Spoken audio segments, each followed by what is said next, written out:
It's Pert back with another video, and just got done watching the second episode of NOS4A2. Really enjoying what I'm watching so far. I'm really intrigued with this whole universe that they've created. And this is just a little disclaimer. I don't know if this episode is out there or, somebody leaked it or whatever the fuck. So if you don't want to be spoiled for this next coming episode, I suggest you tune out right now, but definitely come back once you watch this episode. For those that have seen this episode, let's get right into this episode review. So we're introduced to a new character by the name of Benj.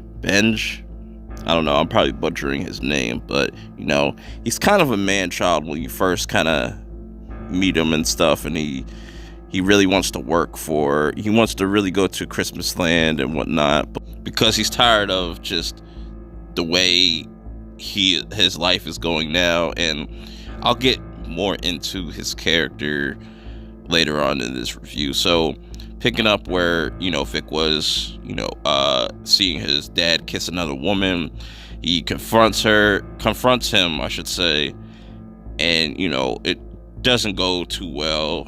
She's kind of heartbroken off the whole situation of their parents kind of not seeing eye to eye.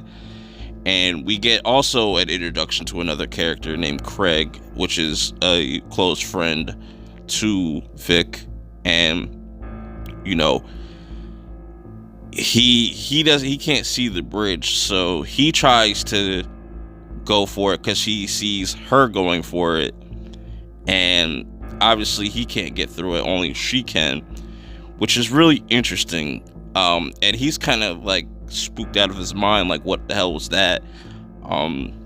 He's just really worried about Vic and obviously cares for her, and it's going to be interesting to see what role he plays in the future of the season. So we go over to Maggie, and she's found more information about the Wraith and stuff. And so the sheriff decides, hey, we could go check out this junkyard, blah blah blah, and see what's up. So we'll get back to that very shortly. But then Charlie pops up at Benj's workplace saying, yo, would you like a job? And we get a lot more backstory on Charlie himself as a character and what his motives are, because he's very mysterious. And we get a lot more, like I said, we get a lot more, a little bit more detail on his character. I'll get to that very shortly. Jumping back over to things with Vic and her mom, she's not liking the way she's acting, and she really wants to save their marriage. So she ends up packing things up and trying to go over there and reason with her father and try to get him to come back home. So she's just going around. She stops by this little girl's house. I'm drawing a blank on this little girl's house. Little girl's name, I should say. And she starts kind of having a hallucination where she's holding a candy cane, which I think is foreshadowing for something bad to happen to this little girl. So with that out the way, she shows up at her dad's house, and kind of at an awkward moment, but she's pretty much just there to really try to fix their relationship. But he's already in love with another woman, and she's trying to get comfortable. She's pretty much at this, what it seems like is just trying to give her a chance. But she really has a stronger connection to her father more than her mother. That's what it really seems like. But we shift things over to Maggie, and she's at the junkyard, and she's asking this lady that owns the junkyard a bunch of questions and about the Rolls Royce, and she tells her everything she needs to know, and certain things don't add up, and she gives a perfect description of this dude, of Charlie and whatnot, but she doesn't know who Charlie is. But speaking of Charlie, we get a scene with him and Benj just talking, and you get a sense of what he's trying to do, what he's trying to accomplish. He wants 10 other children, and he has a disdain for parents and whatnot, and he wants to free the children from their parents, which we know what that fucking means. It's just really mysterious. And so we go back quickly to Vic and his dad and his new girlfriend. They're all getting along until the mom shows up and completely ruins the whole entire moment. She goes and Vic goes storming off, going to her little tunnel, and then we finally get Vic and Maggie crossing paths, and come to find out she is in Iowa.